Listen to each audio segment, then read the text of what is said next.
रविंद्रनाथ ठाकुर के जीवन का एक पक्ष जो बहुत हद तक अनजाना रह गया है, वह त्रिपुरा राज्य से उनका गहरा संबंध है। यह संबंध केवल साहित्यिक या औपचारिक नहीं था, बल्कि आत्मीयता, परस्पर विश्वास, सहयोग और सांस्कृतिक आदान प्रदान से भरपूर था। ठाकुर का त्रिपुरा की 4 पीढ़ियों के महाराजाओं से संबंध रहा, विशेष रूप से महाराजा राधा किशोर से, जिनकी सहायता और संरक्षण से शांति निकेतन स्थित विश्व भारती विश्वविद्यालय की स्थापना और संचालन संभव हो सका। यह अद्भुत संबंध वर्ष 1882 में आरंभ हुआ, जब महाराजा बीरचंद्र माणिक्य, जो स्वयं एक कुशल चित्रकार, छायाकार, संगीतकार और वैष्णव साहित्य के विद्वान थे, रविंद्रनाथ के किशोरावस्था में लिखे गए काव्य भंग हृदय से अत्यंत भाव विभोर हो उठे। उस समय ठाकुर मात्र 21 वर्ष के थे और उनकी कविताओं की मार्मिकता ने महाराजा को इतना प्रभावित किया कि उन्होंने अपने मंत्री राधारमण घोष को कोलकाता के जोरासांको ठाकुरबाड़ी भेजकर उन्हें श्रेष्ठ कवि की उपाधि भेंट करने का आदेश दिया। यह वह क्षण था जिसने रविंद्रनाथ के हृदय को छू लिया और उन्होंने इस स्मृति का उल्लेख अपनी आत्मकथा जीवन स्मृति में किया। बीरचंद्र और रविंद्रनाथ के बीच की यह आत्मीयता धीरे धीरे एक प्रगाढ़ मित्रता में परिवर्तित हुई। महाराजा ने उन्हें अनेक अवसरों पर अतिथि सत्कार हेतु आमंत्रित किया। जब समकालीन आलोचकों ने रविंद्रनाथ की प्रारंभिक रचनाओं की कठोर आलोचना की, तो बीरचंद्र इतने आहत हुए कि उन्होंने ठाकुर के लिए एक मुद्रणालय खरीदने तक की इच्छा प्रकट की, ताकि उनके काव्य का प्रकाशन बाधित न हो।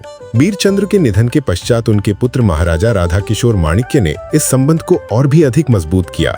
राधा किशोर न केवल ठाकुर के मित्र रहे, बल्कि उन्होंने उन्हें राज्य संबंधी प्रशासनिक सलाहकार के रूप में भी अपनाया। जब वैज्ञानिक आचार्य जगदीश चंद्र बोस इंग्लैंड में आर्थिक संकट का सामना कर रहे थे, तब रविंद्रनाथ ने राधा किशोर से उनकी सहायता करने का अनुरोध किया। राधा किशोर ने न केवल सहायता दी, बल्कि विश्व भारती विश्वविद्यालय के लिए वार्षिक 1000 रुपए की आर्थिक सहायता भी स्वीकृत की, जो लगभग 50 वर्षों तक चलती रही।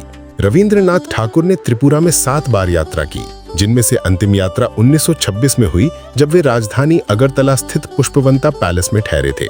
यह ऐतिहासिक भवन, जिसे 1917 में महाराजा बीरेंद्र किशोर माणिक्य ने बनवाया था, एक समय राजाओं का चित्रकला स्टूडियो और विशिष्ट अतिथियों का निवास हुआ करता था।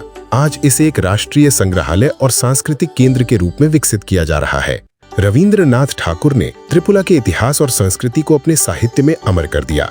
उनका प्रसिद्ध उपन्यास राजर्षि और नाटक विसर्जन त्रिपुरा के उदयपुर स्थित भुवनेश्वरी मंदिर से प्रेरित है, जिसे महाराजा गोविंद माणिक्य ने बनवाया था।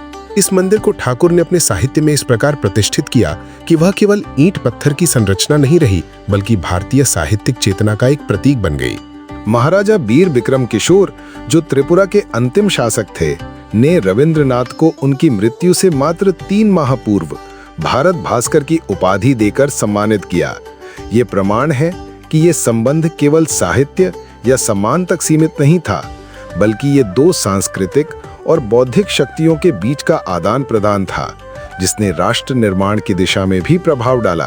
त्रिपुरा के निवासी आज भी ठाकुर को एक प्रेरणा के रूप में देखते हैं। जब रविंद्रनाथ ने लिखा, जब त्रिपुरा के वनों ने दक्षिणी पवन के संदेशवाहक के माध्यम से अपने पुष्पोत्सव के निमंत्रण भेजे, तब मैं एक मित्र के रूप में आया, तो यह मात्र काव्य नहीं, बल्कि उस आत्मीयता की साक्षी पंक्तियां हैं जो उन्होंने त्रिपुरा के साथ साझा की।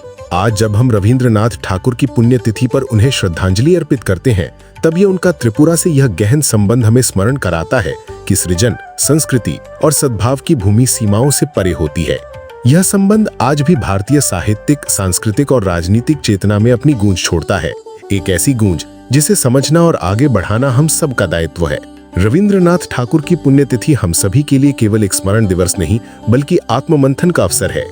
एक ऐसे युग द्रष्टा को श्रद्धांजलि देने का दिन, जिसने भारतीय साहित्य, मंगीत, दर्शन और राष्ट्र चेतना को नई दिशा दी।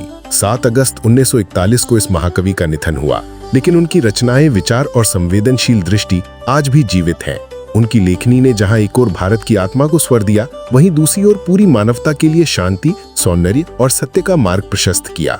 उनकी पुण्यतिथि पर उन्हें स्मरण करते हुए हम उनके आदर्शों, उनकी गहन मानवीय दृष्टि और सार्वभौमिक भावना को फिर से आत्मसात करने का संकल्प लेते हैं।